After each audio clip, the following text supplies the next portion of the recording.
call it 219 here, the Girsan, as I call it. Other people call it Girsan, but I call it Girsan. So I just got done shooting it. Pros and cons of the firearm. A pro is it's in 9mm. You can find 9mm again.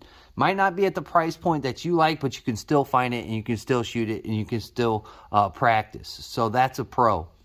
One of the cons is the weight of the gun, and it's not light. Plus, it has a rail system down here, so putting a lighter laser on it is going to add weight, and plus it holds 18 rounds in the magazine. So you're going to have a lot of weight there. So if you're not keen in carrying a heavy firearm, this might not be the gun for you. So keep that in mind. Another pro I'll throw in there is the price point. Now, again, I can only say so much because I've only got 15 rounds into the gun.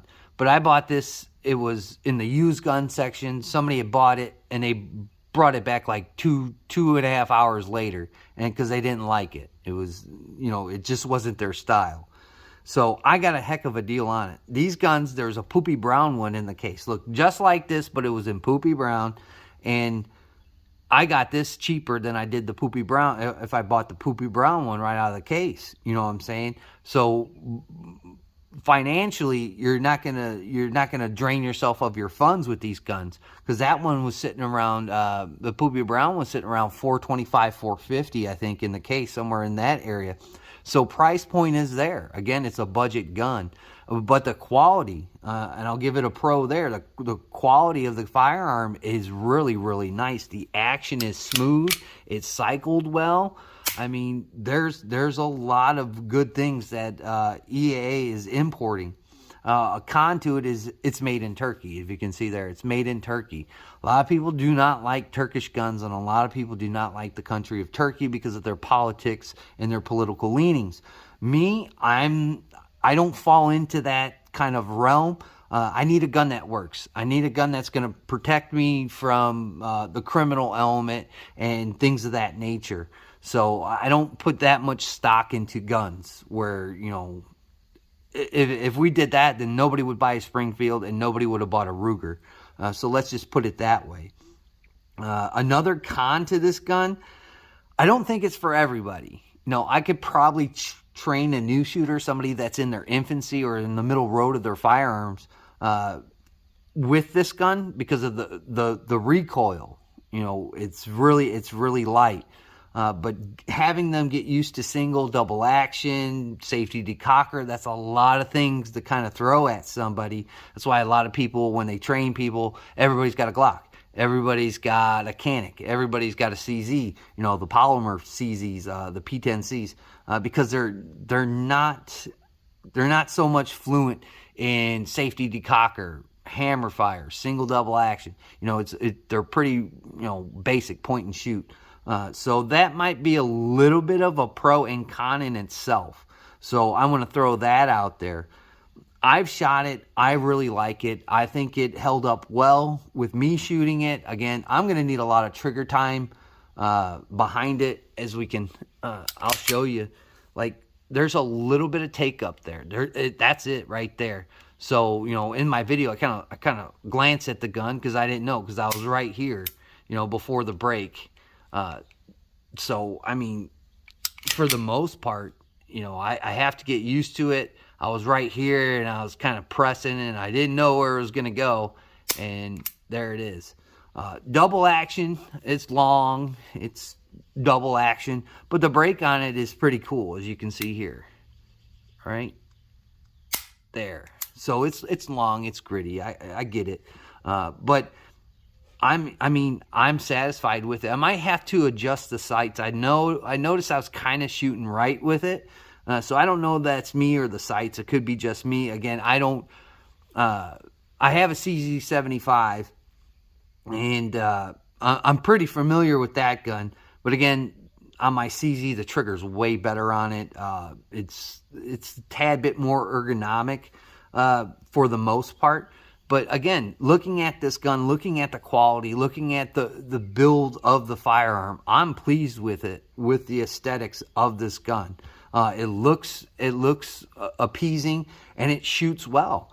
So there's some pros and there's some cons to it. You're going to have to, if you get the opportunity and somebody's got this in their case at their shop and you can rent it and shoot it, that's what I would recommend. Now, again, it depends on if that gun's been, shot 1 billion times, or a lot of people don't rent that gun, and then you get a pretty clean gun to shoot. So it all determines in that kind of category of where you want to look at that stuff.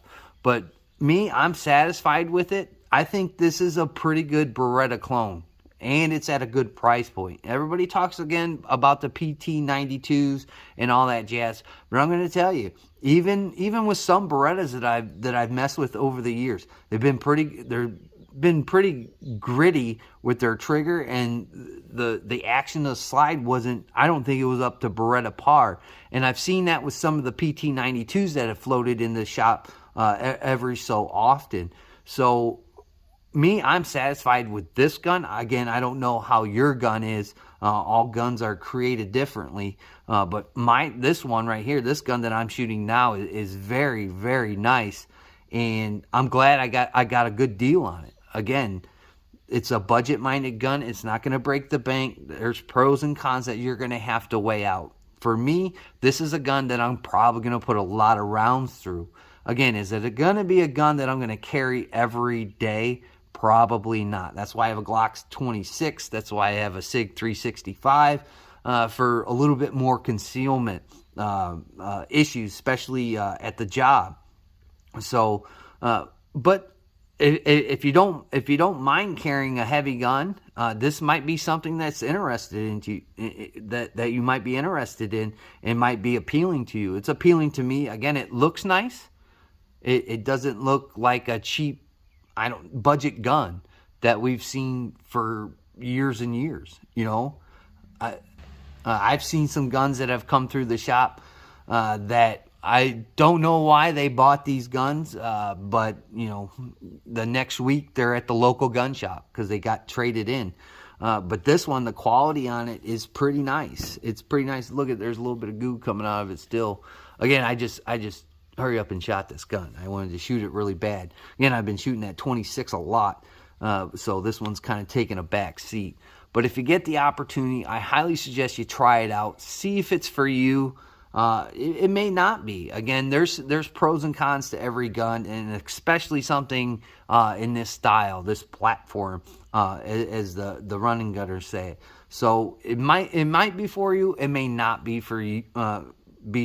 So you're gonna have to make that determination. Me, so far I've only got 15 rounds through the gun. I hit steel. I'm getting excited. I might have to do some adjustments with it, but all in all, it's working pretty well. Again, I've shot a bunch of guns out of the box here recently that have struggled. So I'm pretty optimistic. Let's just say that. I'm pretty optimistic. Now, are you getting Beretta quality? I don't know. Again, every gun's made differently. So in my area, it's hard to get a hold of Beretta firearms, especially 92s, 92Fs, all that, the X or whatever, 92X or whatever it is. It's hard to get a hold of those guns, and then you're going to be paying a premium price. Here, you don't quite have the problem of the price point. So something to look at, something to kind of explore. Again, there's pros and cons.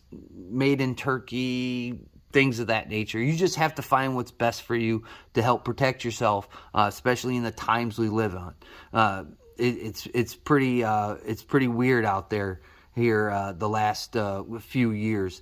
So look into these guns, give them a go. If you get an opportunity to shoot one, see if you like it. Again, it's not for everyone, but I'm enjoying shooting this gun.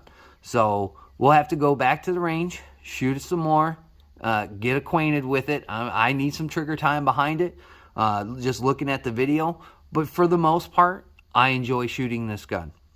I'd like to thank my old and my new subscribers and just the people that zip through. I greatly do appreciate it. Like, comment, share, and subscribe. Please do that. It really helps with the algorithms. Helps boost it up. If you feel like you want to subscribe. I have a weekly show, Rants and Raves, on Wednesday nights, 9:30, 10-ish, and my internet's been working good, so I don't have to use that line anymore. So tune in for that, and like always, guys, we'll catch you on the next one.